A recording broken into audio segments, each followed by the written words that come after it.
Andrew que él fue diagnosticado como niño genio cuando tenía 14 años de edad y con un coeficiente intelectual de 162. Ya se imaginarán exactamente el grado de coeficiente que tiene este muchacho, que además has estudiado una serie de carreras, tienes varias especializaciones, tienes un doctorado, ¿cierto? Sí, Si no me también. equivoco. ¿De qué es tu doctorado? Mi doctorado es en innovación educativa. ¿Cuántos años tienes en la actualidad? Bueno, actualmente tengo 25 años y bueno, yo estudié dos licenciaturas, soy médico, soy psicólogo, tengo 6 maestrías, unas de ellas por la Universidad de Harvard, por la Universidad de Oxford, Universidad de Yale, el TEC de Monterrey y mi doctorado que hice en el TEC de Monterrey también y me especialicé en detección y bueno, atención en niños sobredotados. Y Niños mira, genio. qué bueno que podamos platicar este tema contigo. Antes de entrar de lleno al tema, para saber y que la gente pueda identificar, que eso es lo más importante, cuando un niño es superdotado, sobredotado, no sé cuál sea el término correcto, el que ustedes utilicen más, porque los confunden demasiado, ¿no? Los confunden con niños con trastorno por déficit de atención e hiperactividad. Cuando a ti te diagnostican, bueno, cuando a ti te detectan estos 162 puntos de coeficiente intelectual, ¿cómo es tu vida? Bueno, yo en ese tiempo ya estaba en la universidad, estaba en la Fíjate, mitad de la carrera. 14 Sí. años ya en la universidad. Sí, yo entré a los 12 a la licenciatura, pero yo desde los 4 años, que fue mi primera prueba que me hicieron, ya me habían dicho que era sobredotado. Sin embargo, en ese tiempo me dijeron que también tenía TDAH. Entonces que había que medicarme, que porque prácticamente iba a un ritmo distinto al promedio, pero que eso iba a causar problemas en la escuela y a nivel social, entonces que era necesario pues, bajar las capacidades. Ahora ya se sabe que eso no se tiene que hacer, que incluso no existe el doble diagnóstico sobredotación y TDAH. O alguien es sobredotado o tiene TDAH. Claro. Y realmente es más común más bien que sean niños sobredotados que los confundieron con TDAH. Pero bueno, en ese tiempo cuando me dijeron a mí, pues sí me querían medicar, tratar como niño problema y bueno, afortunadamente no ocurrió eso.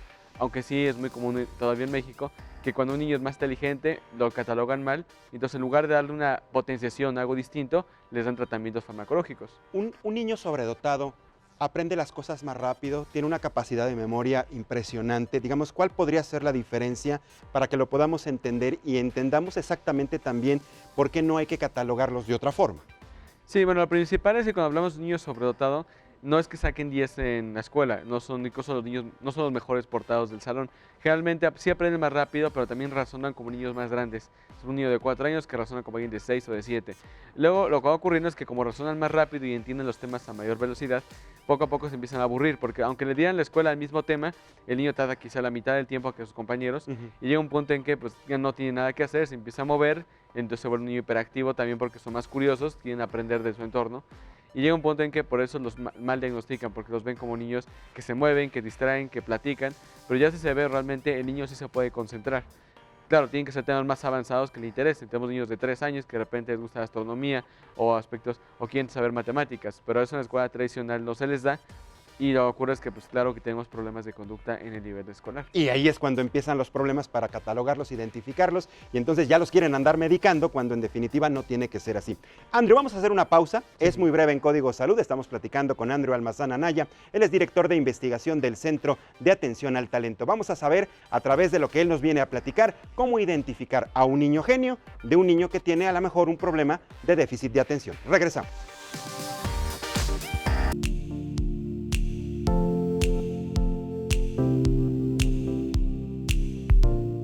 Bien, ya estamos de regreso en Código Salud. A todos nuestros amigos del Valle de México, muchísimas gracias por acompañarnos en esta transmisión. Mi nombre es Mariano Riva Palacio y estamos platicando con Andrew Almazán Anaya, director de investigación del Centro de Atención al Talento. Estamos platicando cómo poder identificar a un niño sobredotado. Nos platicaba en el corte, Andrew, que la palabra correcta, el término correcto para identificar a estos niños, además de que también se les conoce como niños genios, es sobredotado. El término superdotado, pues a lo mejor está más ligado, por ejemplo, a los X-Men. Sí. ¿No? A las películas, a los cómics. Y le preguntaba a Andrew que si él fuera un X-Men, ¿cuál te gustaría ser? Bueno, probablemente el de poder leer la mente. Y lo platicábamos, Sí. Yo creo que de todos los poderes, pues has de ser el más impresionante. Imagínate meterte a la mente de los demás y saber qué es lo que está pensando el otro, ha de ser impresionante. Muy bien, Andrew, nos platicabas que diriges un centro de atención al talento. Cuando llegan los niños, por ejemplo, contigo, con todo tu equipo de trabajo, y empiezan a hacer una serie de estudios. ¿Qué tipo de estudios precisamente son para poder identificar si se trata de un niño sobredotado o quizás si sea un niño con un problema como es el trastorno por déficit de atención? Bueno, el trabajo que hacemos con niños sobredotados tiene que ver, bueno, primero la detección son pruebas estandarizadas, las pruebas de IQ. Estas pruebas se pueden aplicar desde los 2 años, incluso lo ideal es trabajar siempre con los niños lo antes posible. Claro que trabajamos también hasta adolescentes y tenemos la parte, una vez que un niño supera 130 puntos de IQ, que es el criterio oficial de sobredotación, podemos ver la parte de algo que se llama atención diferenciada, que es que tomen clases con gente como ellos. Y hay diferentes programas, hay niños que por distancias o condiciones más personales les sirve mejor un programa de una vez a la semana, pero hay otros que ya estudian a tiempo completo. Y ahí donde tenemos los casos de niños que han llegado más jóvenes a la universidad. Hay niños que han llegado de 10, 12 años a la carrera, en promedio llegan a los 15. Tuvimos hace un año un caso de una niña llamada Daphne que llegó a los 17 años a su segunda maestría en Harvard. Ella ya incluso concluye en mayo su posgrado. Y esto nos muestra que si alguien tiene la capacidad, la idea es darles el conocimiento sin limitantes de edad. Entonces, lo que hacemos en las 3 sucursales, la principal está en Ciudad de México, la otra en Ciudad Satélite y en Guadalajara, es darles un entorno donde los niños vuelvan a estar con sus iguales, con gente como ellos, pero que a su vez se libere la posibilidad de aprender. Siempre he tenido, Andrew, esta inquietud. ¿Cómo es un examen para identificar tu IQ? Bueno, las pruebas de inteligencia, que sean como los exámenes de IQ, se basan, por ejemplo, en capacidades verbales, capacidad de habla, razonamiento, capacidad matemática, memoria de corto y largo plazo y velocidad mental. Entonces, aunque alguien tuviera una habilidad extraordinaria en una sola área, no es suficiente para calificar como sobredotado. Se requiere que varias áreas también se hayan desarrollado. Por eso es que no se puede decir que alguien solo por saber muchas matemáticas va a ser sobredotado o por hablar muy bien, sino tiene que ser varias inteligencias que se conjuntan. Y claro, va a haber una más fuerte que otras, pero tiene que haber tiene una que cierta abarcar armonía. todas de alguna Sí. manera. Ahora, ¿existe algún parámetro internacional, quizá, ya tú me dirás, para que determine esta persona tiene 130, tiene 140 en tu caso, que te detectaron 162? Sí, incluso las pruebas hay 2 maneras de que se regulan. Una es la parte de la International Test Commission, que es la que regula las pruebas a nivel internacional en cuestiones de validez, incluso las pruebas Wechsler, que son las que se utilizan para más confiables en México, tienen validez internacional. Significa que alguien se hace la prueba en su propio idioma, claro, y adaptada a Francia o en Alemania o en Rusia y tienen equivalencia. Y hay un consejo mundial llamado el World Council for Gifted, en el cual se regula también que la atención sea de un nivel de calidad en todos los países, para que si un niño sobredotado de aquí va a un intercambio, por ejemplo, a Estados Unidos o a China, se pueda tener seguridad que ese niño sí es sobredotado, también si uno de allá viene para acá. Ahora, ¿quién te hace esa prueba? ¿Te la hace cualquier escuela? ¿Tiene que ir a una persona a un centro, por ejemplo, en el caso el que tú estás representando y dirigiendo? ¿Ahí es donde se practica? Bueno, las pruebas tienen que hacer por psicólogos calificados, incluso no las puede hacer un educador o un profesor en la escuela. Lo que hacen los profesores y se les pide es que identifiquen ciertas características de más del perfil del sobredotado. Y eso, ya con eso nos refieren los casos.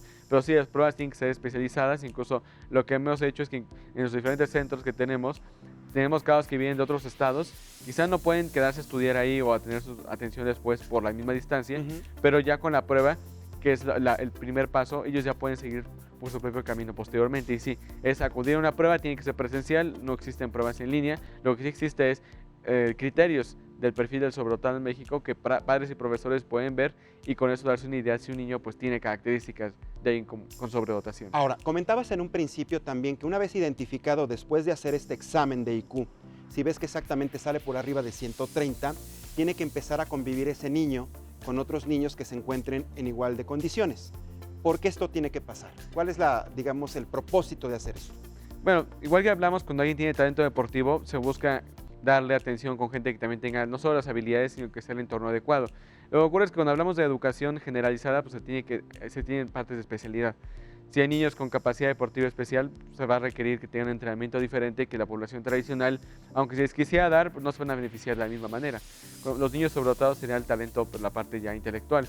Y ahí tenemos que, primero, son niños que aprenden más rápido, pero son grupos que tienen que ser más pequeños primero. Generalmente son 10, 12 alumnos por profesor, lo cual pues es un ratio mucho más reducido comparado con lo que se hace en escuelas tradicionales, pero también porque no se podría avanzar ni al mismo nivel de conocimientos ni habilidades que en la escuela tradicional, y también porque estamos hablando de igualdad de circunstancias. Si todos los niños son sobredotados, va a haber una estimulación y competitividad entre ellos. Entre ellos. Sí. ¿No se terminan peleando? ¿No ha habido casos? Porque yo me imagino que hay un niño que sobresale más que otro, a pesar de que sean sobredotados.